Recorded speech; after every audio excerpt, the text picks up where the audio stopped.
প্রিয় দর্শক, আবু তোহা মোহাম্মদ আদনান বেঁচে আছে, মরে নাই। কোথায় ছিলেন? গিয়েছিলেন কারো কাছে, নাকি কেউ নিয়ে গেছে? তাতে আমার কি যায় আসে? আমি তো বেঁচে আছি, জানি গুম হবার শঙ্কা আমারও আছে, তারপরেও আজ আছি কাল নাই, এভাবেই বাঁচতে চাই। কিন্তু এভাবে কি আসলেই বাঁচা যায়? চৌধুরী আলম কি জানতো ইলিয়াস আলীর পর তার পালা? আদনান কি জানে তারপর কার পালা?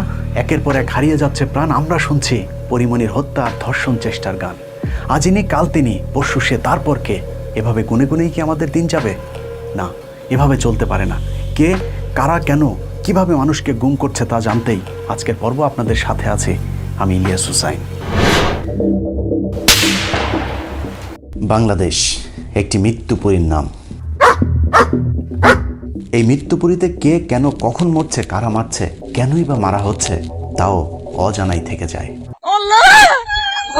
মৃত্যুর পর লাশটুকু ফিরে পাবার অধিকারও হারিয়েছে বালের স্বাধীন দেশের এই পরাধীন নাগরিকেরা। গুম এখন এই রাজ্যের নিয়মিত এবং খুবই স্বাভাবিক একটি ঘটনা। যে কেউ যে কোনো সময় গুম হয়ে যেতে পারে, এমন অনিশ্চয়তা মাথায় নিয়েই নিশ্চিন্তে এদেশের মানুষ ঘুমায়। সৌভাগ্যক্রমে কিছু গুমের ঘটনায় মানুষের লাশ অন্তত পাওয়া যায়। তেমনি গুমের একটি ঘটনা নারায়ণগঞ্জের 7 খুন।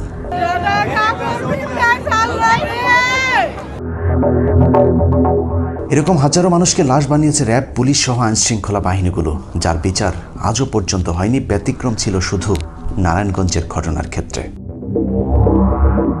এই ঘটনায় গুমের শিকার মানুষগুলোর পরিবার কিছুটা হলেও বিচার অন্তত পেয়েছে।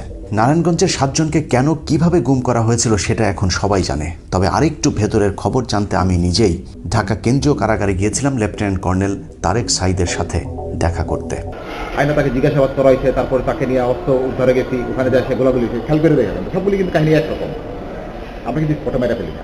যিনি 7 খুনের ঘটনায় প্রধান অভিযুক্ত, 2014 সালে জেলখানায় যেদিন তার সাথে আমার সাক্ষাৎ হয়েছিল, সেদিন তিনি বেশ কিছু গুরুত্বপূর্ণ স্পর্শকাতর তথ্য দিয়েছিলেন, যা আমি গোপনীয়ভাবে রেকর্ড করেছিলাম।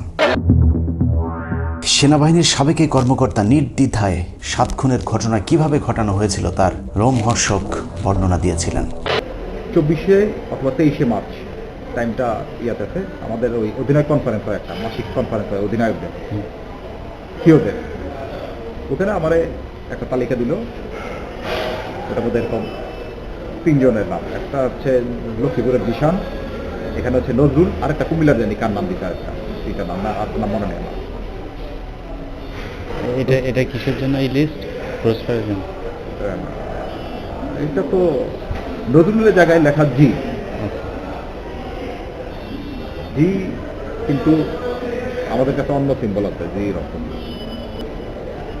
যেদিনে ঘটনা তারপর দিন আইসা আমি আরে ধরছি আমার সমস্ত অফিসারদেরকে নিয়ে বসছি, বসে লিস্ট নিয়ে ওপেন, এটা তো লুকেন চাপড় ছিল, এটা তো হেডকোয়ার্টার আদেশ। ওপেন শোনাই দিলাম যে এটা ধরো, এটা ধরো, এটা ধরো। র্যাবের সাবেক এই সিওর বক্তব্য অনুযায়ী র্যাবের প্রতি মাসে একটি মিটিং হয়। সেই মিটিংয়ে স্বরাষ্ট্র মন্ত্রণালয় থেকে যে তালিকা র্যাব হেডকোয়ার্টারে পাঠানো হয়, সেগুলো সংশ্লিষ্ট ব্যাটালিয়নের সিওদের কাছে দেওয়া হয়। এরপর সুবিধামতো সুযোগ সময় অনুযায়ী তালিকাভুক্ত সেই ব্যক্তিকে খুন করা উক্ত ব্যাটালিয়নের জন্য সরকারি দায়িত্ব হয়ে দাঁড়ায়।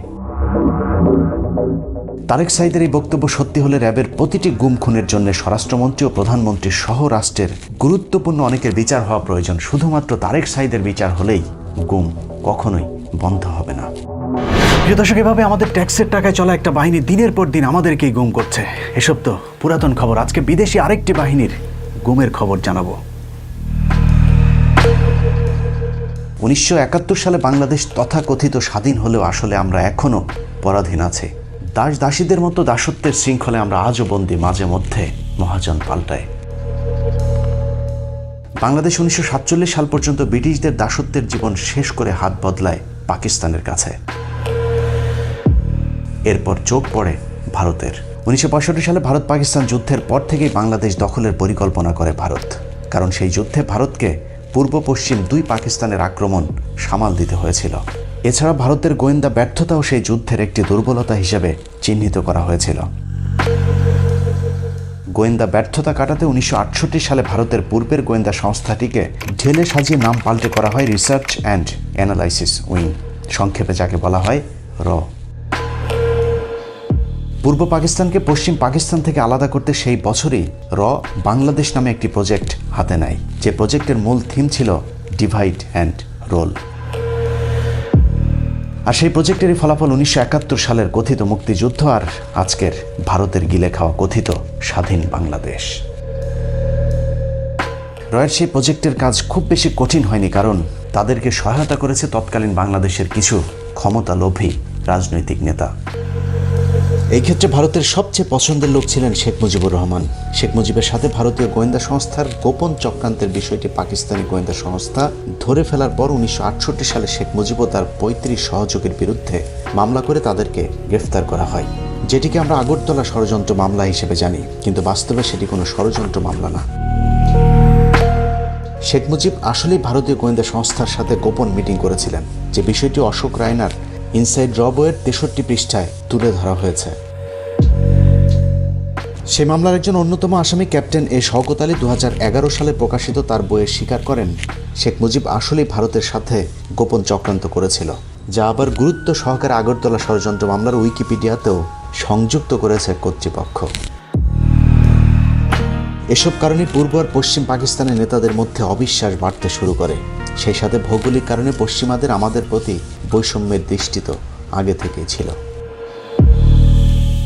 পশ্চিম পাকিস্তানের দুঃশাসন থেকে বাঁচতে পূর্ব পাকিস্তানিদের স্বাধীনতা প্রয়োজন ছিল, এটা সত্য, কিন্তু ভারত আমাদেরকে সহায়তা করার জন্য নয়, বরং পশ্চিম পাকিস্তান থেকে পূর্ব পাকিস্তানকে আলাদা করে তারপর আমাদেরকে শোষণ করতে চেয়েছিল, যে কাজটি এখন তারা করছে। 1971 সালের 26শে মার্চ মুক্তিযুদ্ধ শুরু হবার পর ইন্দিরা গান্ধী, তাজউদ্দিন, ব্যারিস্টার আমিরুল এবং রেহমান সোবানের সাথে প্রথম সাক্ষাৎ করেন 4 এপ্রিল। ইন্দিরা গান্ধী সেদিনই মুক্তিযুদ্ধে ভারতের সর্বাত্মক সমর্থনের কথা বলেন। একদিকে তাজউদ্দিনদেরকে সহায়তার আশ্বাস দিলেও ইন্দিরা চেয়েছিলেন বাংলাদেশ স্বাধীন হলেও এই দেশটা যেন কখনোই কার্যকর রাষ্ট্র হতে না পারে সেটা নিশ্চিত করতে। যে কারণে ইন্দিরা তাজউদ্দিনকে সমর্থনের কথা বললেও পাশাপাশি তৎকালীন রয়ের প্রধান রমেশ্বর নাথ কাউকে দায়িত্ব দেন তাজউদ্দিনের বিপরীতে আরেকটি বাহিনী তৈরি করতে, যারা স্বাধীনতার পর ভারতের কথা মতো কাজ করবে। ইন্দিরার কথা অনুযায়ী শুরু হয় রয়ের মিশন। এরই মধ্যে 10 এপ্রিল মুজিবনগর সরকার গঠনকে কেন্দ্র করে তাজউদ্দিন ও শেখ মুজিবের ভাগ্নে শেখ মনির মধ্যে চরম দ্বন্দ্ব দেখা দেয়। মুজিবনগর সরকারে কোনো পদে রাখা হয়নি বলে শেখ মনি, তোফায়েল সহ আওয়ামী লীগের বেশ কয়েকজন নেতা বিদ্রোহী হয়ে মুজিবনগর সরকারকে প্রত্যাখ্যান করে, এবং পুরো মুক্তিযুদ্ধের সময়টা শেখ মনি, তোফায়েলরা কখনোই মুজিবনগর সরকারকে স্বীকৃতি দেয়নি। যদিও সেই আওয়ামী লীগই আজ মুজিবনগর দিবস পালন করে। যা হোক, তাজউদ্দিন ও মনি গ্রুপের মধ্যে দ্বন্দ্ব শুরু হলে সেটাকে লুফে নেয় ভারত। একদিকে মুজিবনগর সরকারকে সমর্থন দেয়, অন্যদিকে শেখ মনির পক্ষে থাকা তোফায়েল, আব্দুর রাজ্জাক, সিরাজুল আলম খান সহ বেশ কয়েকজন নেতাকে ডেকে নিয়ে মুক্তিযোদ্ধাদের প্রতিপক্ষ আরেকটি বাহিনী তৈরি করেন, যার নাম দেয়া হয় বিএলএফ বা বাংলাদেশ লিবারেশন ফ্রন্ট। পরবর্তীতে যেটাকে মুজিব বাহিনী বলা হতো। শেখ মুনির নেতৃত্বে এই বাহিনীকে দেরাদুনে নিয়ে সামরিক প্রশিক্ষণেরও ব্যবস্থা করে ভারত। এভাবেই ভারতের কারসাজিতে দেশ স্বাধীন হবার আগেই দুটি দলে বিভক্ত করে দেওয়া হয় বাংলাদেশের রাজনীতিকে। পুরো মুক্তিযুদ্ধের 9 মাস ধরে চলেছে মুজিব বাহিনী ও মুক্তি বাহিনীর মধ্যে দ্বন্দ্ব। মুজিব বাহিনীর সাথে মুক্তি বাহিনীর বিরোধ কতটা প্রকট ছিল তার বর্ণনা ইতিহাস থেকে একটু জেনে আসা যাক। মূলধারা 71 বইয়ের 119 নম্বর পাতায় বলা হয়েছে, মুক্তিযুদ্ধ চলাকালীন অক্টোবরের মাঝামাঝিতে মুজিব বাহিনী তাজের বিরুদ্ধে চরম বেপরোয়া হয়ে ওঠে। মূলধারা 71 বইয়ের 120 নম্বর পাতায় একটি স্পর্শকাতর তথ্য দেওয়া হয়েছে, যেখানে বলা হয়েছে মুজিব বাহিনীর এক সদস্য অস্ত্রসহ তৎকালীন অস্থায়ী সরকারের প্রধানমন্ত্রী তাজউদ্দিনের কার্যালয়ে যান। সেখানে গিয়ে তিনি জানান শেখ মনিরা তাজউদ্দিনকে খুন করার পরিকল্পনা করেছে এবং সেই খুনের দায়িত্ব জনৈক সেই ব্যক্তির হাতেই দেয়া হয়েছে। কিন্তু বিবেকের তাড়নায় তিনি তাজউদ্দিনকে খুন না করে তার আগেই বিষয়টি তাকে জানাতে এসেছেন। মূলধারা 71 বইয়ের 120 পাতার শেষ 2 লাইনের সাথে 121 পাতার প্রথম 2 লাইন যোগ করলে দেখা যায় মুজিব বাহিনী ছিল মূলত রয়ের নিয়ন্ত্রিত একটি বাহিনী। মুক্তিযোদ্ধারা যেন কোনোভাবেই ভারতের সহায়তা ছাড়া দেশ স্বাধীন করতে না পারে, সেজন্য মুক্তি বাহিনী ও মুজিব বাহিনীর মধ্যে একটি কোন্দল জিয়ে রাখে। 125 নম্বর পাতায় বলা হয়েছে, রয়ের মদদে মুজিব বাহিনীর মুক্তিযুদ্ধ বিরোধী কর্মকাণ্ড থেকে বাঁচতে সৈয়দ নজরুল ইসলাম ও তাজউদ্দিন দিল্লিতে ইন্দিরা গান্ধীর সাথে দেখা করতে যান। ইন্দিরা বিষয়টি জানার পর মীমাংসা করার আশ্বাস দিয়ে ডিপি ধরকে দায়িত্ব দেন। বইয়ের 126 পাতায় বলা হয়েছে, মুক্তিযোদ্ধা ও মুজিব বাহিনীর কোন্দল মেটাতে মেজর জেনারেল বিএন সরকার একটি মিটিং কল করেন। সেই মিটিংয়ে মুক্তিযোদ্ধাদের পক্ষে জেনারেল ওসমানী ও তাজউদ্দিন আহমেদ উপস্থিত থাকলেও শেখ মনির মুজিব বাহিনীর পক্ষ থেকে সেখানে কেউই যাননি। আসলে এ সবই ছিল ভারতের নাটক। ভারত দুই পক্ষকেই দুইভাবে দুই গ্রুপের বিরুদ্ধে খেপিয়ে তুলেছিল। কেন মুক্তিবাহিনীর বিরুদ্ধে আরেকটা বাহিনী অর্থাৎ মুজিব বাহিনী তৈরি করা হয়েছিল সেটা পরিষ্কার হয় ৭১-এর সেপ্টেম্বর মাসে। মুজিব বাহিনীর অত্যাচারে প্রবাসী সরকার বাধ্য হয় ভারতের সাথে একটি চুক্তি করতে। ৭ দফা মৈত্রী চুক্তির ভয়ঙ্কর সেই ধারাগুলো হচ্ছে, যারা মুক্তিযুদ্ধে সক্রিয়ভাবে অংশ নিয়েছে তাদেরকে শুধু প্রশাসনিক পদে রাখা হবে, বাকি বাঙালি কর্মকর্তাদের চাকরিচ্যুত করে শূন্য পদে ভারতীয় নাগরিকেরা প্রশাসনিক দায়িত্ব নেবে। বাংলাদেশ স্বাধীন হলেও প্রয়োজনীয় সংখ্যক ভারতীয় সৈন্য বাংলাদেশে অবস্থান করবে, তবে কতদিন তারা এই দেশে থাকবে তার সুনির্দিষ্ট কোনো সময়সীমা বেঁধে দেওয়া হয়নি চুক্তিতে। চুক্তির ৩ নম্বর দফায় বলা হয়েছে, বাংলাদেশে নিজস্ব কোনো সেনাবাহিনী থাকবে না। এরপরের চুক্তিতে বলা হয়েছে, অভ্যন্তরীণ আইনশৃঙ্খলা বজায় রাখতে মুক্তি বাহিনীকে কেন্দ্র করে একটি প্যারামিলিশিয়া বাহিনী গঠন করা হবে, অর্থাৎ পরবর্তীতে যেই রক্ষী বাহিনী গঠন করা হয়েছিল সেটি ভারতের পরামর্শেই। চুক্তির ৫ নম্বর দফায় বলা হয়েছে, যুদ্ধে পরবর্তী দিনগুলোতে মুক্তি বাহিনীর অধিনায়কত্ব করবেন ভারতীয় সেনাপ্রধান, আর মুক্তি বাহিনী ভারতীয় সেনাবাহিনীর অধীনে যুদ্ধ করবে।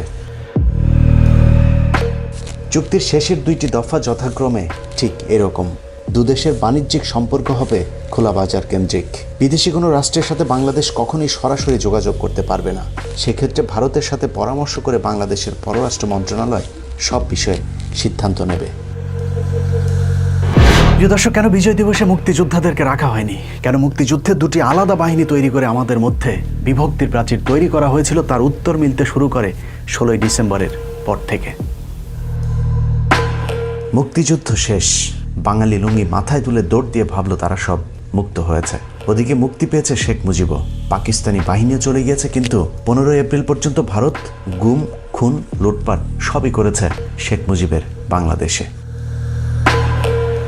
একদিকে লুটপাট, অন্যদিকে সুচতুরভাবে গুজব ছড়িয়ে মুক্তিযুদ্ধ নিয়ে গাঁজাখুরি সব গল্প ছড়িয়ে গেছে ভারতীয় বাহিনী। সবচেয়ে বড় গুজব বুদ্ধিজীবী হত্যাকাণ্ড। একটু চিন্তা করলে দেখা যাবে 14ই ডিসেম্বর যে দিনটাকে আমরা বুদ্ধিজীবী হত্যাকাণ্ড দিবস হিসাবে পালন করি সেটা কত বড় ডাহা জালিয়াতি। 1971 সালের 10ই ডিসেম্বরের মধ্যেই বাংলাদেশের বেশিরভাগ অঞ্চল এরই মধ্যে মুক্ত হয়ে গিয়েছিল। পাকিস্তানি বাহিনী তখন আত্মসমর্পণের প্রস্তুতি নিচ্ছিল। সেই সময় তাদের পক্ষে বেছে বেছে বুদ্ধিজীবীদের ধরে আনা সম্ভব ছিল না, যে কারণে এটা পরিষ্কার পাকিস্তান নয়, ভারতই বুদ্ধিজীবী হত্যাকাণ্ডের সাথে সরাসরি জড়িত। কারণ বুদ্ধিজীবী দিবসে যাদেরকে হত্যা করা হয়েছে তাদের সবাইকে বাড়ি থেকে ধরে নিয়ে যাওয়া হয়েছে, অর্থাৎ এদের কেউই মুক্তিযুদ্ধে অংশ নেয়নি। তাহলে পাকিস্তান কেন তাদেরকে হত্যা করবে? অনেকে বলে থাকেন বাংলাদেশকে মেধাশূন্য করতে পাকিস্তান বুদ্ধিজীবীদের ধরে ধরে হত্যা করেছে। তাহলে প্রশ্ন হলো, শেখ মুজিবকে কেন ছেড়ে দেওয়া হয়েছিল? এটা ঠিক মেধাশূন্য করতে বুদ্ধিজীবীদের হত্যা করা হয়েছে, তবে সেটা পাকিস্তান নয়, ভারত করেছে, যা জহির রায়হানের হত্যাকাণ্ডের মধ্য দিয়ে প্রমাণিত হয়েছে। জহির রায়হান 1972 সালের 30 জানুয়ারি গুম হন। তখন বাংলাদেশে পাকিস্তানি বাহিনীর একজনও ছিলেন না।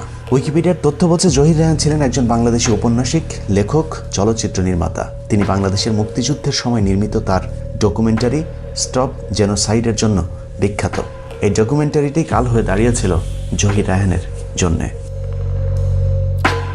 এই ডকুমেন্টারিতে ভারতের বিভিন্ন লুটপাটের বিষয়গুলো তিনি তুলে ধরছিলেন, যে কারণেই ভারত তাকে বাঁচতে দেয়নি।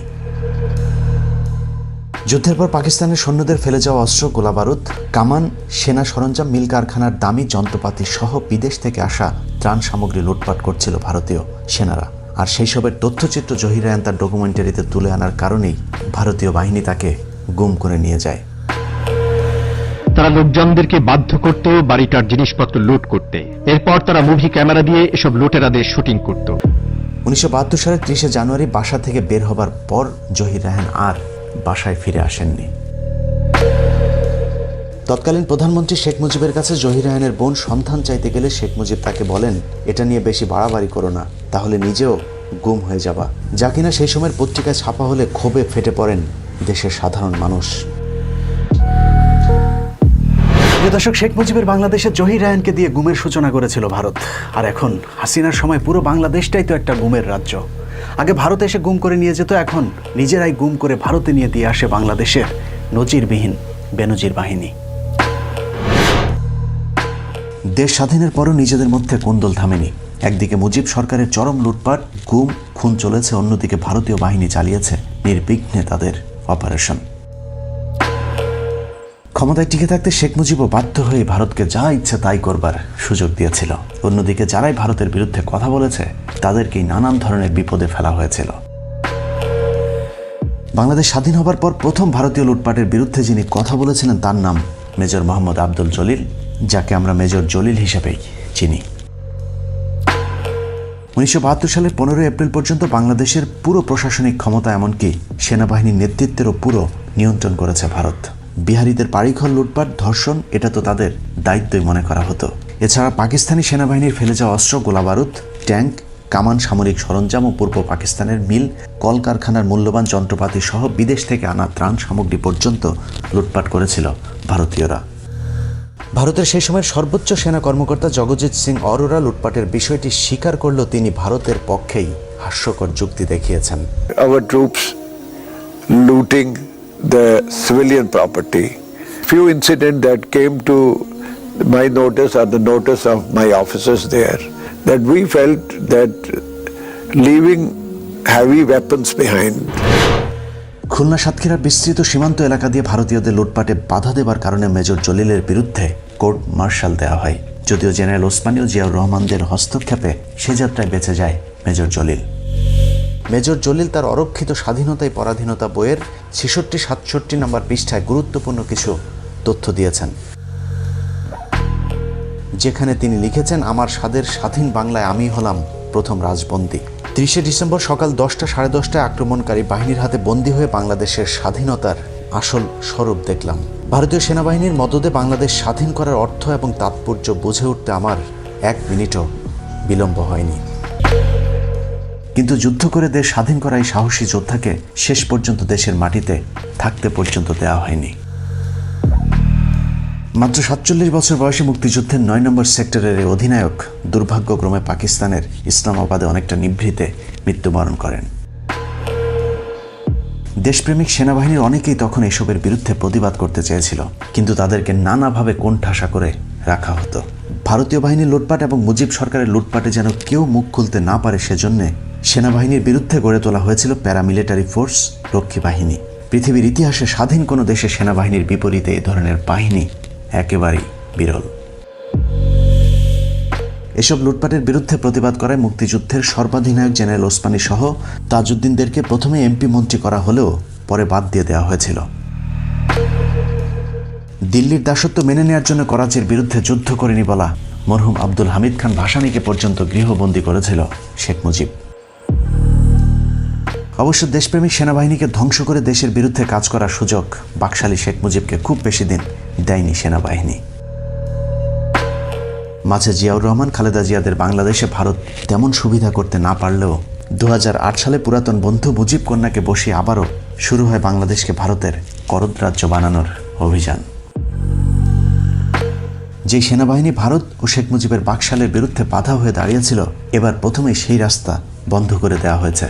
হাসিনাকে ক্ষমতায় বসানোর 1.5 মাসের মাথায় প্রথমেই কথিত বিডিআর বিদ্রোহের নামে সেনাবাহিনীকে ধ্বংস করে দেওয়া হয়। সেদিনই হাসিনা সরকারের শেষ দিন হতে পারত, কিন্তু ভারতীয় সেনাপ্রধান বাংলাদেশে হামলার হুমকি দিলে বাংলাদেশ সেনাবাহিনী চুপ থাকতে বাধ্য হয়। বিডিআর হত্যাকাণ্ডের দিন যারা হাসিনার বিরুদ্ধে কথা বলেছিলেন তাদেরকেও ধীরে ধীরে গুম, খুন আর চাকরিচ্যুত করা হয়েছিল। এরপর আর সেনাবাহিনী উঠে দাঁড়াতে পারেনি। এখন যে সেনাবাহিনী আছে তারা শুধু রাস্তার কন্ট্রাক্টর আর ভোটচোরদের পাহারাদার। ভারতীয় অভিযানের পরের ধাপ শুরু হয় জামাত ইসলামী নেতাদেরকে হত্যাকাণ্ডের মাধ্যমে। জামায়াত ইসলামী কেন স্বাধীনতার বিরুদ্ধে রাজনৈতিক অবস্থান নিয়েছিল সেটা এখন দিনের মতো পরিষ্কার হয়ে উঠেছে। একাধারে স্বাধীনতা বিরোধী এবং কট্টর ভারতের বিরোধিতা করবার কারণেই জামায়াতকে ভারতের টার্গেটে পরিণত করা হয়। মাওলানা দেলোয়ার হোসেন সাঈদীর মামলার সাক্ষী সুখরঞ্জন বালিকে আদালতের সামনে থেকে ভারতে তুলে নিয়ে যাওয়ার মধ্য দিয়ে প্রমাণ হয় কথিত যুদ্ধাপরাধের বিচার ভারতের প্রেসক্রিপশনেই সংগঠিত হয়েছে। এই মাহফিলের পর আবার আপনাদের সামনে কথা বলতে পারবো এর কোনো গ্যারান্টি নাই। এই পৃথিবীতে বাংলাদেশের সবচাইতে বড় দুশমন ভারত। জামায়াতকে পঙ্গু করে দেওয়ার পর শুরু হয় বিএনপি ধ্বংসের নীল নকশা। চেয়ারপারসন বেগম খালেদা জিয়া, তারেক রহমান সহ বিএনপির যারা দেশপ্রেমিক ভারত বিরোধী তাদেরকে সব বেছে বেছে শেষ করে দেওয়া হয়, যার শুরুটা হয়েছিল ইলিয়াস আলীকে দিয়ে। ইলিয়াস আলীকে ভারত কেন গুম করেছিল সেটা বোঝার জন্য তার কয়েকটা বক্তব্য শুনলেই চলবে। India to Bangladesh, Bangladesh to India, এই যে ট্রানজিট বাংলাদেশের উপর দিয়ে যদি এই রাস্তাটা তৈরি হয়ে যায় তাহলে পার্মানেন্টলি চিরস্থায়ীভাবে বাংলাদেশ তাদের দাসত্বের শৃঙ্খলে বন্দী হয়ে গেল। বিএনপির সবচাইতে কট্টর ভারত বিরোধী এই নেতা বাংলাদেশের উপর দিয়ে ট্রানজিটের নামে বাংলাদেশকে দখলের যে পায়তারা করা হয়েছে সেটার ঘোর বিরোধী ছিলেন। ভারত এরকম বলেছিল যে এই ফারাক্কা বাদ যখন হয় তখন সে সময় বলেছিল যে আমরা বিবেচনা করব, হয় নাই, কিন্তু ফারাক্কা বাদ হয়েছে। ইলিয়াস আলীর গুমের রেশ কাটতে না কাটতেই গুম করা হয় বিএনপির আরেক নেতা সালাউদ্দিন আহমেদকে। তাকেও ভারতে পাওয়া যাবার বিষয়টি প্রমাণ করে ভারতীয় গোয়েন্দা সংস্থাই তাকে গুম করেছিল। দিল্লির একটা তাবেদার রাষ্ট্র বাংলাদেশে কায়েম করবার জন্য, আমাদেরকে পরাধীন জাতিতে পরিণত করবার জন্য। শুধু রাজনীতিবিদ নয়, ভারতের বিরুদ্ধে কথা বলার অপরাধে গুম করা হয় সাংবাদিক গবেষক ফরহাদ মাঝহারকে। ভারতীয় গোয়েন্দা সংস্থা তাকে সীমান্ত পার করে নিয়ে যাওয়ার ঠিক আগ মুহূর্তে বেনাপোল সীমান্তের কাছাকাছি জায়গা থেকে র্যাব তাকে উদ্ধার করে। ভারত বিরোধিতার আরেক ভুক্তভোগীর নাম সাংবাদিক মাহমুদুর রহমান। আমার দেশের জন্য আমি জীবন দেব, ইসলামের জন্য জীবন দেব। নানাভাবে নির্যাতনের পর ভারতের এদেশীয় প্রোডাক্ট আওয়ামী সন্ত্রাসী বাহিনী দিয়ে তাকে খুন করে ফেলার পরিকল্পনা করা হয়, যদিও সে যাত্রায় আল্লাহ তাকে রক্ষা করেন। সবশেষে এবার জানা যাক আবু তোহা মোহাম্মদ আদনানকে কেন গুম করা হয়েছিল। আজকেও যদি আপনি এমন ইসলাম ফলো করেন যে ইসলামটা সত্যিকার অর্থে কোরআন এবং সুন্নায় আছে, তাহলে আপনার দিকে নজরদারি বাড়ানো হবে, আপনার সেলফোন ট্যাপ করা হবে, আপনার উপর আরো বেশি গোয়েন্দা সংস্থা সক্রিয় থাকবে। মাত্র কয়েকদিন আগে নিজেই নিজের বক্তব্যে বলেছিলেন যে কোনো সময় গুম হয়ে যেতে পারেন তিনিও। অবশেষে সেটাই সত্যি হলো। এই কথা যদি রয়ের খবর আছে আমাকে আর খুঁজে পাবেন না, কারণ দেশটা চালায় দেশটা আমাদের দেশের গভর্নমেন্ট চালায় না, দেশটা অন্য জায়গা থেকে নিয়ন্ত্রিত হয়। একটা রেজলিউশনও পাস হয় না, এখানে সবকিছু বাইরে থেকে নিয়ন্ত্রিত হয়। যদিও ফেস দ্য পিপলের একটি পোস্টে আদনানের সবশেষ অবস্থান ডিজিএফআইয়ের হেড অফিসে দাবি করার একদিন পরেই তাকে ছেড়ে দেওয়া হয়। তারপরে সান্ত্বনা বাবা মা সন্তানের কাছে ফিরে এসেছে আবু তোহা মোহাম্মদ আদনান।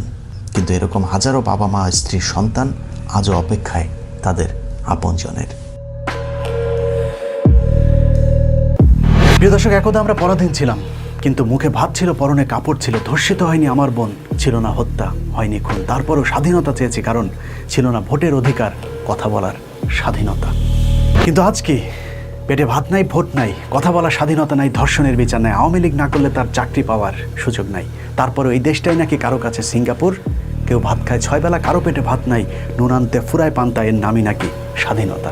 এমন স্বাধীনতা আমরা চাইনি। পাকিস্তান থেকে আলাদা হয়েছে ভারতের কাছে বন্দী হয়ে থাকবার জন্য নয়। তাই চলুন সবাই প্রস্তুতি নিন, যুদ্ধ হবে আরেকবার। আল্লাহ হাফেজ।